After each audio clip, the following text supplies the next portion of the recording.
Honestly unbalanced. So I was stalking you, like I like to stalk all of our guests, Great and job. I saw all of your like teachers that you kind of give a shout out to that you learned from, and I would just love to start out by asking, like, what do you think each teacher has given you? You've got like Noah Marze there, you've got Jason, Yeah. you've got a few big Yeah. names. I talk about this really often, but I feel like Jason taught me how to Jason taught me the anatomy of the body and how to move my body. And then Janet completely just cracked me open. Like she really just taught me how to like be in the esoteric part of practice. And, she's very bhakti heavy. She's very into the mystics, and she really got me into that. Kia got me to ground and center the mind, and really just she got my breath work into practice, Kia Miller. And then Noah taught me how to critically think. Noah was just Noah kind of taught me how to get everything that I had learned and like think about it in different ways and put it together in different ways. So yeah, I'm like this weird baby of four. And then you got Rocky. Rocky just taught you how to look good in like good underwear. In Speedos, yeah, yeah. Rocky taught me how to serve looks. What is his teaching style? And all I know is I've seen him around a lot, Yeah, doing cool yeah. stuff in very little clothes. What's his teaching bias? I don't know that he's teaching yoga anymore. I think that he was, he taught yoga for a really long time. He was a Maze teacher for forever. And, I learned with Noah and Rocky together. Rocky taught me a lot about like movement mapping and just moving your body in creative ways. But I don't know what he's up to. I know he's doing other stuff. I know he wanted to do stuff with his music career. Yeah, I haven't seen him in a minute, to be honest. And on that note, like since COVID, lots of yoga people have kind of moved on, haven't they? Like there's a few of us still there, Yeah. and it feels like lots of people gone in lots of different directions. Someone that I worked a lot with, that Jason worked a lot with, Adam Hoke, amazing teacher, but just kind of realized actually post COVID it wasn't really for him anymore, and decided to go into theatre, and is now Yeah. doing really well in that. Like how did you, was there any point in which you wanted to just like sack it off and just think actually no, I'm done? Yeah. Well, like, that like any great disturbance will cause a lot of change. It'll make people to like reflect on their lives and things like that. And my assumption, like after a war, there's normally a big change in industry. My assumption for a lot of people is that the like I don't know that many people talk about the grind of yoga teaching, but it's a fucking grind and it's not glamorous. And in my experience, at least here, it's very yoga teachers can be difficult owning yoga studios. Now I understand like the severity of it. And I think a lot of people, we lost a lot of really good teachers over COVID because people were tired. People were exhausted from teaching 15 public classes and then having to run around to do, 6 different corporates and then 10 different privates and then teach a training and, just to get by. And that was kind of the norm. Um, I just stuck it out. You Just and stuck it out. you're so as a studio owner though, that's it. So you've said like yoga teachers can make it hard for you, Yeah. and like I've always said, like I've got quite good business acumen. Like I like to consult for studios, and Yeah. I've done that multiple times. I like to give advice even when it's not asked for. I'm that kind of person. Yeah. But the worst nightmare for me is to own a yoga studio.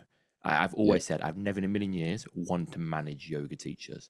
So I'm not going Yeah. to ask you to lay in to all of your teachers, but I'm going to ask you what could teachers do to make life easier I got a for whole a studio list. owner? Yeah, let's give us a list of like I've got a Yeah. few, but what could they do in your eyes? I think it's really important to say that this is one voice and this is one experience. So I can't really speak on behalf, nor would I want to speak on behalf of anybody else. I also have like my lens of living. Um, what's interesting is that going from, you would call us commercially successful yoga teacher to owning a studio is a lot of these people were my colleagues, and then I became their boss. And so when you have to set expectations on people in that type of dynamic, it could easily bring out other sides of people. And I think the easiest thing that yoga teachers can do is to get curious about the process of a studio, Mm. instead of making assumptions. Um, I think a lot of people are really misinformed about, the yoga industry, and like you see the successful yoga teachers and you think that yoga studios make X amount of dollars. And the truth is, 9 out of 10 fail when they try to open before year 3. And to make them sustainable creates a lot of work. One thing that I found really early on was like, I don't want to have like conversations about like why you get a raise and this person doesn't, like why we should do this and not that. So I just did everything in transparency. Like, here's the budget, here's where the money comes in, here's where the money goes out, here's how much here's how much everyone makes. And I really believe in the power of community and collectiveness. And so when someone comes up and says I should get a raise, I'm very much like, is it you or should everyone get a raise? Because if you're just in it for yourself, you're probably in the wrong studio. And that's okay. There are those studios that celebrate those type of teachers and things like that. What we do is really like, we bring everyone into the party, and if one person comes up, we all come up together. And that's been a lot of learning and unlearning on my end and on teachers' end. And I think the biggest thing is inviting teachers to get curious. Why are you asking us to do something this way? Why do we need to show up 15 minutes early? Why is it important that we make connections with students before and after class? It's not like, I think a lot of people are like, you just want us to do these things. I'm just here to teach the yoga. That's a part of it, but there's a whole ecosystem in a yoga studio, and that requires, from the leadership to the front desk to the cleaning team to the teachers. It's a big cohesive piece. And the funny thing is, Adam, I feel like it's fucking karma, because I was such a dick as a yoga teacher. I'd be like, all the time, dude. I'd be like, I don't give a shit. I need a raise. Like, I'm the most popular here. Like, all these things. And I was totally that teacher. And now I'm on the other side of it. And I'm like, dang, like, it's a whole different ball game. I love what you say there about like actually empowering people with knowledge. And but people need to be willing to listen to that, don't they? Because often, like so many times, like I work for studios and emails have been sent out full of important information, and they're clearly not read. Like behavior tells us they're not read. And then, well, you can't really expect people that teach somewhere 2 days a week to be that bought in. Well, exactly. And then you arrange a Zoom call to catch up with them all and update them all, and 10%, if that, attend. So it's actually, I would advise studios, well, not studios, sorry, even teachers, to kind of take some responsibility to, as you say, understand the business structure rather than complain about something you don't like, a part of it, that whether that be the pay or the marketing, either take responsibility to understand, then as a next step, make constructive suggestions on how something can be improved. Or remember, a lot of the time, you have the power to do something to some degree. If your class is quiet, you also have the power to promote it, or like. I think that is well said, but that also is requiring someone to take personal responsibility. Yes. In an industry where there's so much bypassing, whether it's spiritual or personally, like living the practice is actually being responsible for your actions and for what you're doing. It's not about anything else, really. It's about, the restraints of yourself in the outside world. And that humbles somebody, because that has to bring them down into sometimes their own suffering. Do you feel that you went through a bypassing stage? Oh, for sure. Yeah. Are you kidding? I was an asshole. I was like, When were you peak? When were you peak asshole? Like probably now. I just don't really care too much anymore, in the best way, like what's important and what's not important. I think we all go through like the phase of teaching in many ways. I was in San Francisco, but like you're in London, it's a very, we had the height of the famous yoga teacher here. We had like some of the world's best come through here. We had the Janet, and we had Stephanie, and we had Jason, and we had Annie, and we had, all Rodney, and all these other people that were just like, that. And so it for me, an outsider looking in, it created this culture of the yoga celebrity, and also like talk about a whole subset of unmet expectations on ourselves. Like, these are our teachers, so we have to do what they're doing. Success looks like our teacher, so I have to do the festivals, I have to create the training, I have to get on Glow, I have to do this and this, because we are learning from our teacher, and this is what our teacher does. And when you're in your 20s, and you don't know shit about shit, or you're in your 30s and you still don't know shit about shit, you're just trying to replicate what's actually happening. It takes a little bit of really studying yourself and understanding like, well, what does it mean to you versus what does it mean to them? But when we're almost clamored by the presence of our teachers. And so, what's the first thing that we do out of a training is we imitate. Mm. We actually should. I think we should and shouldn't is my belief. Like, I think you have no choice. So my view is, the best way to learn to teach is to have a set sequence. So you don't need to try and create sequences. Someone better than you, more qualified than you, has created a sequence. But then I'm a big fan of not saying like this is like the Adam Hustler method of teaching. My view is I would love to empower people with knowledge and understanding, and then use their own words to articulate that. And of course, that's hard at the beginning. But like in terms of cueing, for instance, so many people have said to me, like, Adam, like, write a cueing book. Your cues, your metaphors are really good. I don't want to do that. Number one, it sounds really boring to me. But number two, I don't want people to memorize cues. I want people to understand poses and bodies and apply them to the unique bodies in front of them. Yeah, I think, like what comes to mind when you're saying this is Annie taught me this, but it's imitate, integrate, innovate. And I think that is really, that's really how. I can't tell you like how many times people would come to my class and be like, you sound just like Jason. And I'd be so fucking pissed. I'd be like, I study with a guy, I understand him in his room twice a week, but I am Danni Pomplun, I'm not Jason. And it took a really good friend to be like, oh, you should actually say thank you. You sound like one of the smartest teachers in the world. And you're doing really well because of it. But I so wanted to just be an individual. And actually it was the greatest thing was to be able to just like, be in his presence and to sound like him. And then eventually, I learned how to chant and added that in, and then learned different sequencing strategies and added that in and made my own thing. I think, what you're saying, like about writing down cues and stuff, I hear it. I think that that's also a really big ask, to get people. At the beginning, yeah. Oh, for sure. Yeah, for sure. I also think that like, another like sidebar, let me drive the bus left here for a second, but also just the teachers that are coming in to audition for class and they just took their yoga teacher training online, and I'm just oh my god, it's exactly what you think.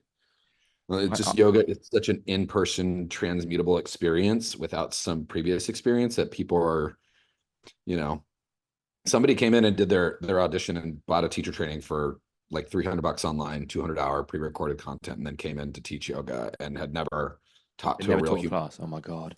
See, I think 300 hours can be done online, but I actually looked at Yoga Alliance. It's like a base. You got the knowledge, and I looked at Yoga Alliance the other day, and actually on Yoga Alliance International, since COVID now, I think it's either 75 or 85% of the content can be pre-recorded.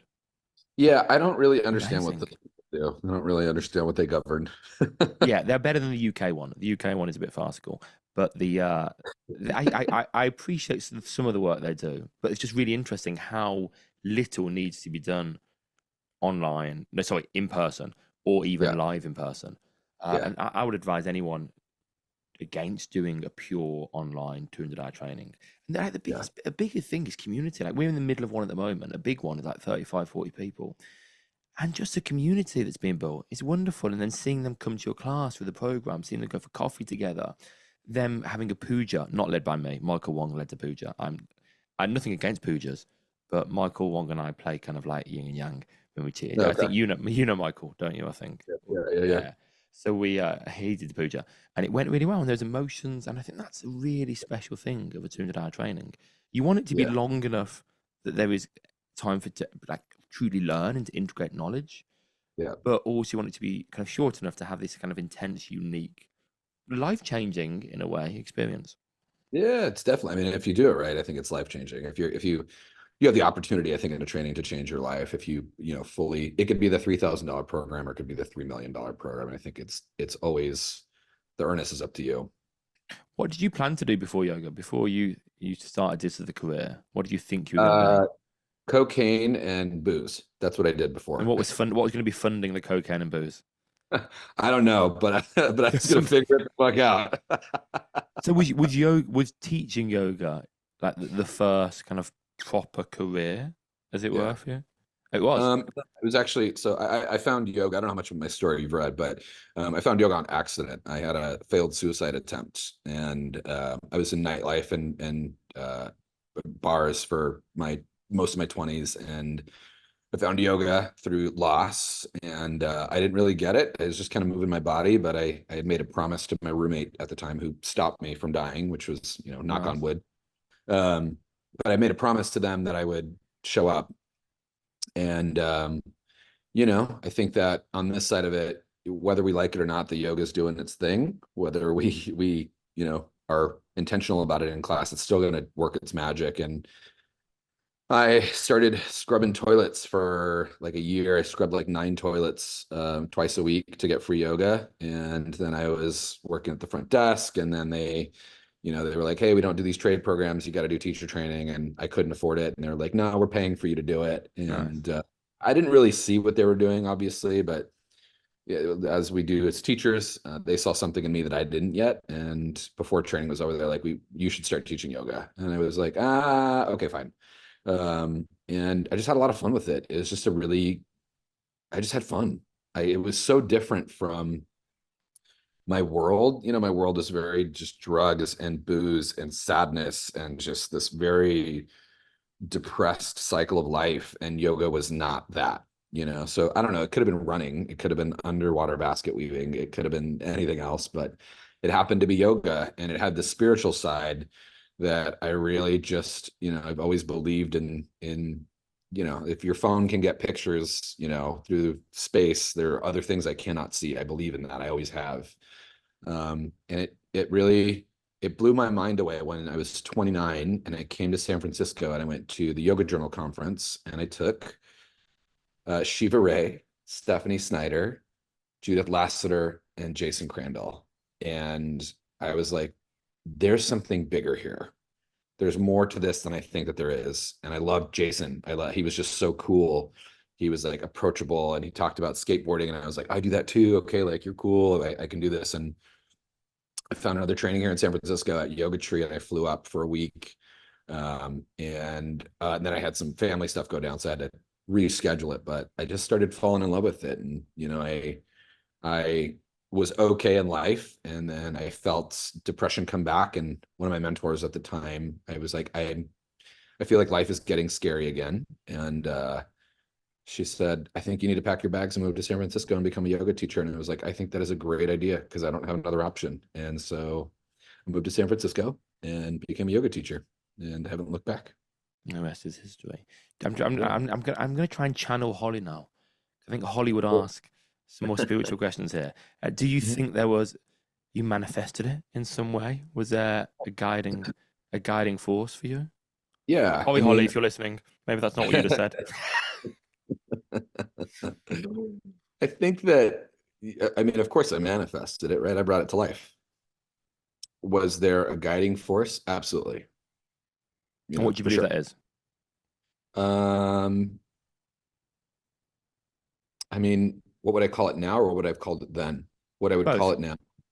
Yeah, Yeah, what both. I would call it now, part of it is my mom, part of it is my granddad, part of it is my dog, part of it is the trees, part of it is the wind, the desert, the mantras that I speak, um, this, the words that come out of my mouth that have weaved into the tapestry of this reality. I think there's a big part of that. It's the sun, it's the moon, it's a little bit of everything. It's, everything is just atoms vibrating at different frequencies. And we know that there are scientifically proven other forces out there that we can't explain and see. So I think it's a part of that. Um, Back then, I would have just called it, a spirit or something like that. And now I believe it's kind of everything in one in many ways. Some people call it the universe, some people call it God, whatever you want to. It's the divinity, the divine that I see and feel every time I sit and breathe. So that's interesting. That's beautiful. That's really interesting that you felt that there was actually at the time something guiding you. Because I think a lot Yeah. of people look back and think, oh, I had a purpose. Mm, But very few people see that, I think, in the moment. And mm, sometimes when they do, and they tell someone else, mm, other people think, well, that's just arrogance. to think that someone has this purpose for you and you're going to do these big things. Like, Yeah. was anyone, when you moved into this world, kind of the yoga world, the yoga teaching, San Francisco, was there anyone trying to say to you, that's not for you? That's not the path that is for you? No, Okay, no. I perfect. actually, I was actually really, really, really embraced for the most part. There were a couple of teachers that were kind of, I mean, they're just assholes. They were these Anya Sara teachers, and so they were better than everybody, um, until they weren't. Mm. That were just were not happy that I came from a corporate background, and like, I came from Core Power, and that's how I learned how to teach yoga. And they're like, Ah. he's not a real yogi. He just went to yoga in a box, and like Starbucks is equally as coffee as Phil's, which is a small chain here. But, then you get over Starbucks and you discover the smaller boutique places, and you start to discover different types of coffee. Starbucks is great. It provides something to the masses that they need. I think Core Power is great. It provides something to the masses that they need. And then eventually they get to explore that in a different way. And how, Um, because I completely agree that there is nothing wrong. Like, if someone is doing kind of yoga in a nightclub mhm. or super fast music led yoga, Yeah, yes, that's not the deepest experience of self inquiry. It can't be like just much as if I'm meditating with music on. It makes it more fun. It's easier. I can't sure. go quite as deep, but that's what draws people into the first place. And then as time goes by, of course, they can find other things. Yeah. But I'd love to know how you have balanced, I guess, both as an individual teacher and as a studio owner, what you know will be commercially successful, what you know will attract the masses, and Mm. equally what you've decided you want to do and you want to deliver, or you as a studio want to represent. And I have that struggle slightly all the time.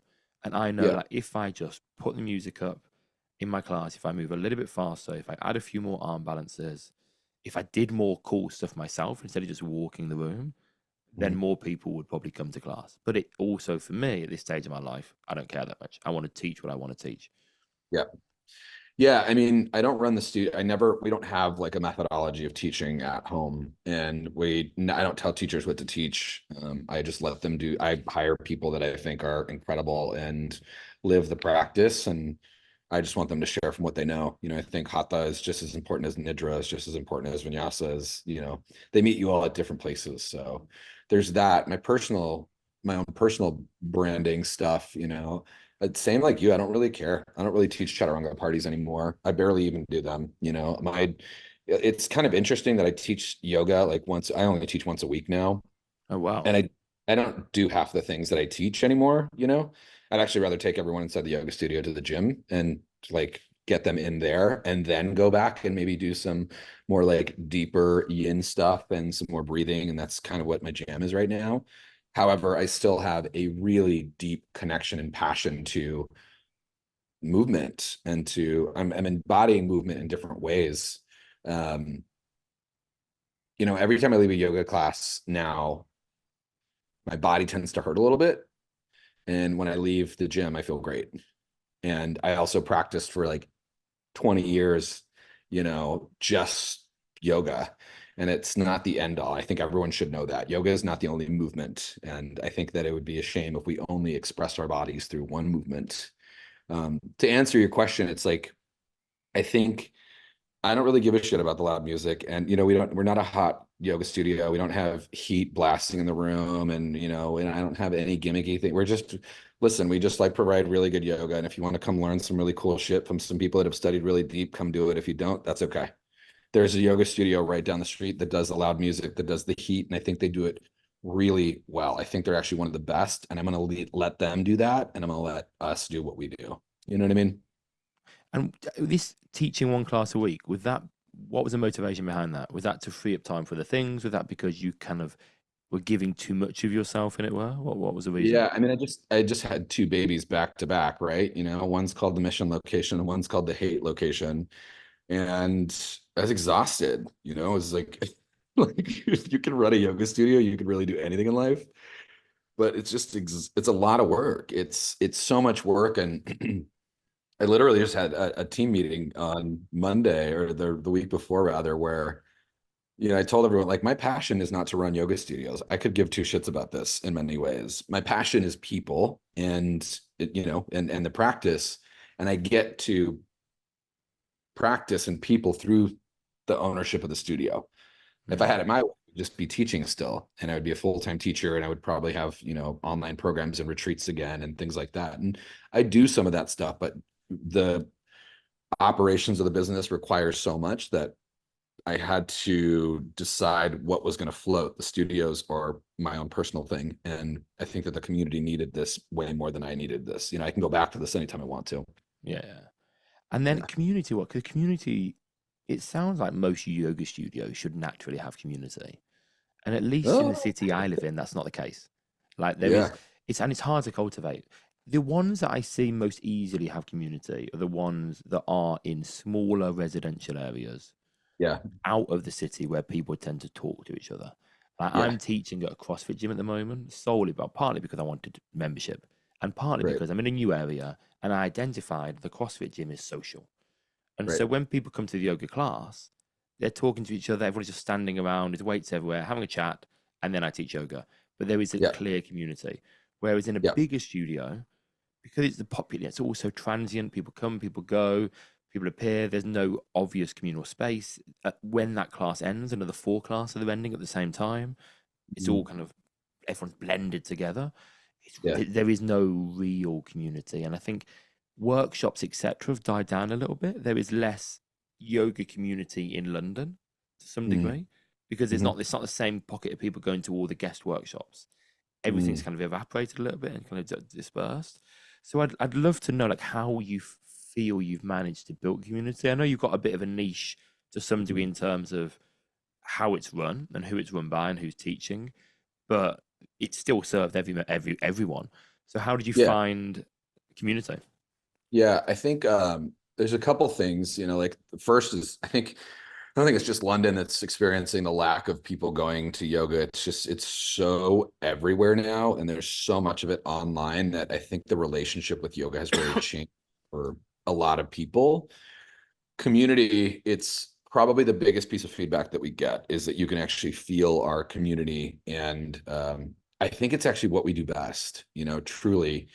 And it's because we all worked together beforehand as a part of it, but also it's the way that we invite people into the space. I would say almost all of our teachers at the start of class will have people stand up and get to know each other. For the first 5 minutes of Oh, class I'd is like, leave. I'm walking out the room straight away. Sorry, yeah, I'm done. yeah, totally. Totally. Which could be a gateway or a barrier for a lot of people. But the people that actually operate the space day to day care so much and genuinely want to connect with everyone that is there. And that is what I think really cultivates community is people actually care and want to be into the space, want to be in the space.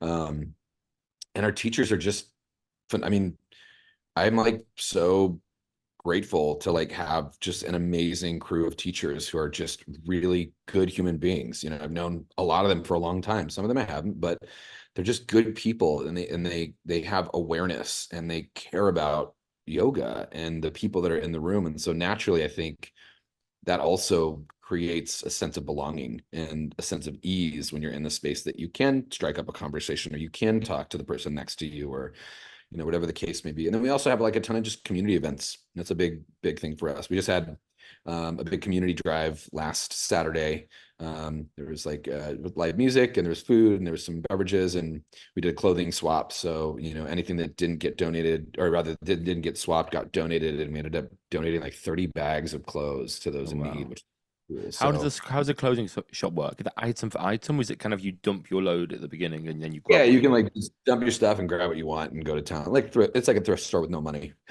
Oh, I like that. I like the sound of that. Yeah. Yeah, I think, it's hard to kind of say, I mean, if those people that know me and follow me online, like community is probably like my biggest thing. And I don't know how or why. It's just always kind of been in me. And maybe it's because I've never really had a home, and never Mm. really belonged that I felt the need to create. When I created home, and who I created it with. I've had multiple studio owners be like, how did you get so many like POCs in your space? And which I think is really interesting lens, but like these people are just my friends. These are just the people that I hang out with. And when I created Home, the yoga space was really just for one type of person. And What type I is that? it tended to be white skinned people with money, and a lot of that. It was very, I never really saw myself. I never really saw, other Mexican teachers. I never really saw that many gay teachers until I was in San Francisco. And I also didn't see a lot of like my friends. I didn't see Mm.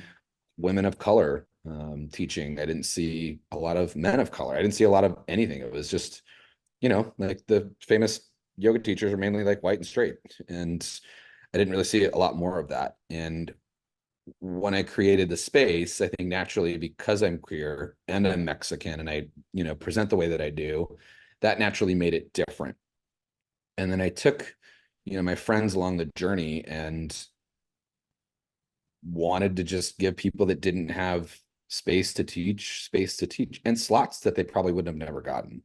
And I think you can't really put a why behind that simple fact that just is creates what we have. And do you think people that, and of course, I don't know I don't know San Francisco, and I don't know where your studio is and the area around it. Like, do you find that it attracts people from other areas? Like, it becomes a destination because of the community? Yeah, I think for most yoga studios, people just practice what's near them. Yeah. And there wasn't a lot in San Francisco. I opened up pretty early on in the pandemic. It was like right as things were starting to cool off. So people do come, like we're both of our studios are like on great ends of each other, and so people come back and forth between the two. And then obviously you have like the mission, we're in the Mission for one area, and then we're right by Golden Gate Park in the other area. So there's one of them is very much like mom central. It's very like Strollerville. And then the other one is very like, it's right off the BART station, so there's tons of people coming in and out, lots of color and character and all of that. Just in general, the vibrancy of that area is a lot more. So it attracts a different type of person in each space, but there's actually a lot of cross-pollination between both of the spaces, which is really nice. That's nice. Yeah, that makes it sustainable as well. I 100%. feel that London is fairly London is obviously a diverse city. And, it's almost like beyond multicultural. It's kind Yeah, of totally. Totally. like no one cares where anyone is from at any point. So I Yeah. think it depends again on the location, but in the place that I teach, it's like I think it's really just naturally diverse. And Mm, I don't know about like other teachers, but I think I teach in a style that is relatively accessible mm, and relatively non-dogmatic. mm. So I think I'm maybe lucky that I do seem to attract the whole spectrum of London society, Yeah. I which is mean, you would cool. think that San Francisco is a diverse city, and it's actually there's not a lot of diversity here. Like what in the city itself there isn't. Yeah, there's not a lot of diversity in San Francisco. Is why is that? I don't know. That's a great question. I mean, I think, San Francisco is really expensive to live in. It's extremely expensive to live in. That could be a part of it. And also, And it's quite yeah, is it quite tech? super tech. So it could be that perhaps back in the day, all of the people that got the senior jobs in tech were white, Yeah, mainly men, and then yeah, that just generationally it will change, yeah. but hasn't I've quite never yet. I've never seen as much diversity in a yoga studio as much as I've seen in our space for sure. Just ever. I've also, I should say, in the places that I practice in the States, and that has nothing to do with me. That has to do with all the other teachers and like who they're bringing in, who their friends are, and things like that. So that's really cool to see. I just wish, there were more of it in the city in general. But I think it all takes the individual that's running it. Like, not to blow your trumpet here, which is a weird English phrase, but Go yeah. on. but 100%, like there are certain individuals I've met in my life that are amazing at building community, and it's Mm, hard to kind of put your finger on it. Like, is it just because they know people's names? Is it because they're making connections? mm, Michael Wong is someone that is amazing at that, and I don't know quite how he does it, but people have this loyalty to him and want to help him and want to be part of the events, and it's really interesting to see. And I think you must be one of those individuals, because I know I've seen many people open studios that are great or that have their niche, have their USP, they look cool, whatever. But very few survive, or very few seem to have an identity of themselves. But it seems like what you've created is its own thing. And you're talking about a lot about the community and the teachers, and that comes down, I think, often to the owner slash manager cultivating that from the beginning. Yeah. Yeah. I think, you know, it's just who I am. I think why would I be great at creating community is because I believe in people, and I think that everyone just wants to be seen and heard. And if you're making the trek to come to my yoga class, to come on a retreat with me, to come to my online stuff, the least that I can do is give you just a few moments of my time to be super present with every single person is there and welcome them. And I think that that in itself is just, it just goes such a long way. It's also the least that we can do. So who deals with the shit people? So when I say the shit people, like the clients are always complaining, Oh, I do. or when teachers get naughty. Are you're also that person? No, we have like our GM steps in a lot, but what we do, like the customer is not always right. That's a bunch of bullshit. You know, when people Do you get know irate, that quote? Can I just say, 'cause I didn't learn this totally recently. not. I know where you're going. That quote: "If the customer is always right, then in all matters of taste." Yes, correct. Yep, yep. Cool. I don't like we don't pay our people enough to get yelled at or for people to be mean and rude. I'll be the first person to say that. Like you do not get to unload on someone who's just being here doing the thing just because you're having a bad day. It's not how this works. And so if it's something that needs to get escalated, like I'll do it, you know, but for the most of it, our people are pretty cool. And also our team is really like, you know, we acknowledge that the person that's coming to yoga and that's upset because they're late, they can't make it into classes, they're probably having a bad day and they probably just need a couple of breaths with someone, you know. We get that. Humanity happens. And then, you know, when the teachers get naughty and things, they're pretty good. They're pretty solid. You know, there are a lot of professionals out here, which is awesome. And, you know, we thankfully we gather pretty often and we communicate weekly with them. And we don't bombard people with like emails and things like that. We have a direct line of communication, and that's, you know, you just do that once a week and you're good. And, you know, sure, you got those people that you got to follow up with. Someone's going to miss a class. Someone forgot to sub. Someone, you know, this, someone that. It happens. Authenticity, that came up earlier in the conversation, Mm. which I think is quite. It's used a lot now, and I'm a big fan of being yourself, and of course, teaching in a way that best represents you and what you believe in. Mm. But I feel at times people can use authenticity as an excuse to be an asshole. Mm. Or they're authentic to the degree they really just do whatever they want at all times, even if it's affecting their clients. As in the yoga teacher that's having a bad day, that goes into class, and because their authentic self in that time is, I'm hungover and I broke up with my partner last night. They bring all of that baggage to class. They go on little rants. They bring their mood, and they're not actually professional. But then their excuse is, well, I was being authentic to myself. So I just I don't love you think, to speak about like what authentic means to you. yeah, I don't think that's authentic. I think that's being I an know, nor do I. asshole. Yeah, yeah, yeah. I mean, authenticity is expressing who you are and your relationship to the world. And it's also, I think, a part of authenticity is like accepting your responsibilities in the world, right? Mm, Otherwise, you are not being authentic. If you're owning that you are this, this, and this, that, and you're not following through on it, that's not being authentic, you know? First things first, when we teach people to teach yoga, is you do not project, you know, without intention is projection. And it's so much easier to come into a room and be like, hey, I'm not actually doing okay today. And I'm excited to get to be here. So we're going to just be here together with whatever is, and we're going to work through it. Let's go. Boom. Versus, here's all my shit. Here's what I'm going through. Poor me, blah, blah, blah, blah, blah, blah, blah. So much easier to just have a human moment where, like, anyone ever had a bad day? Happened earlier, but I'm grateful to be here. Totally changes what you're doing, and you can that's still nice. operate in who you are, you know? Authenticity, be who you are, and also know your audience. Yeah, that's key. And be Your professional. your authentic, exactly. You just be a respectful human being. That's really it, with morals.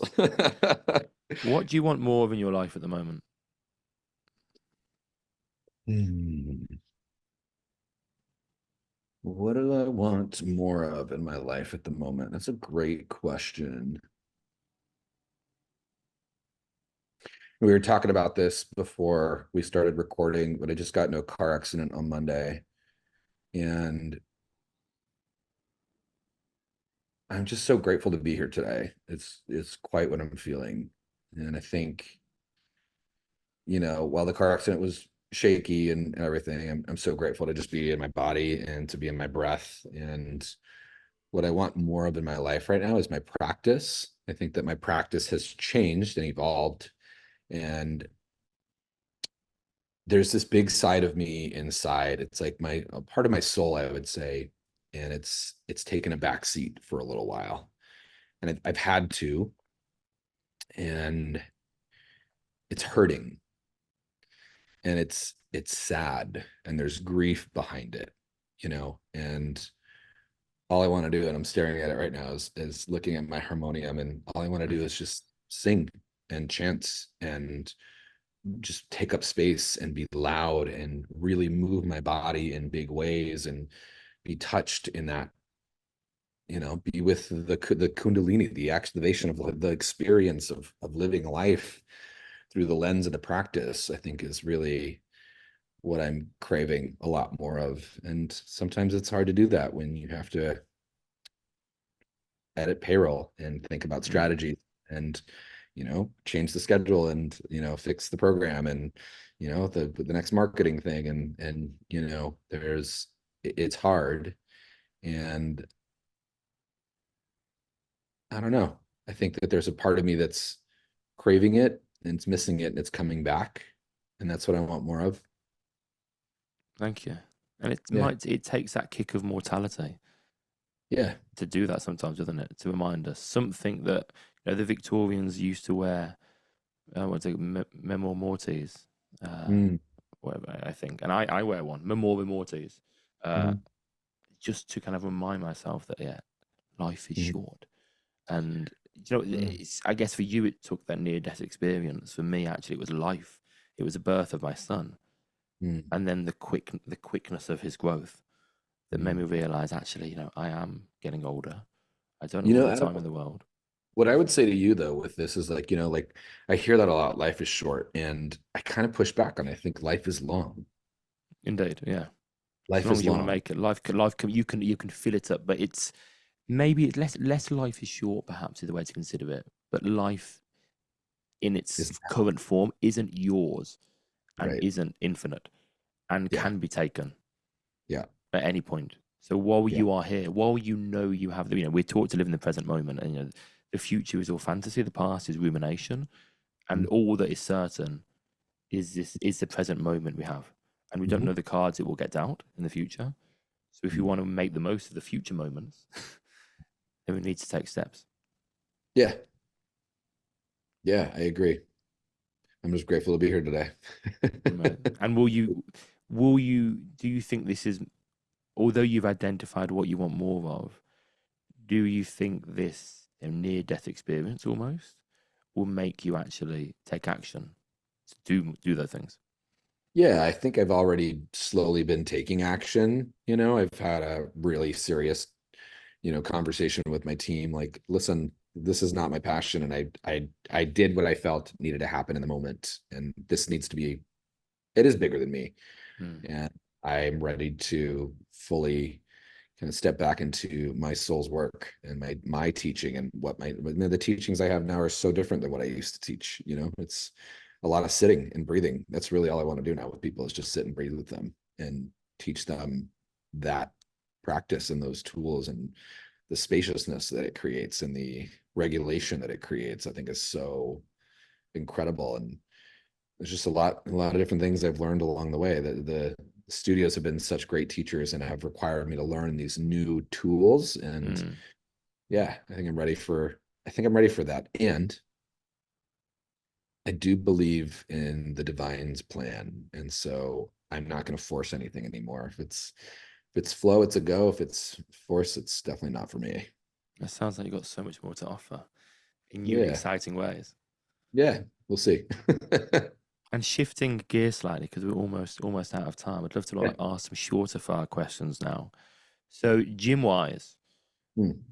are you building mass? Are you building muscle? Are you leaning up? And I'm why? building mass. My body was hurting in yoga. I was stretching, and I started strengthening, and it started to feel good. And now I'm just strengthening more and putting on a little more weight. I And you feel like how like it looks? You liking how it looks? What was totally. that? And my husband loves how it looks. Yeah, I'm not liking how I look in the mirror at the moment.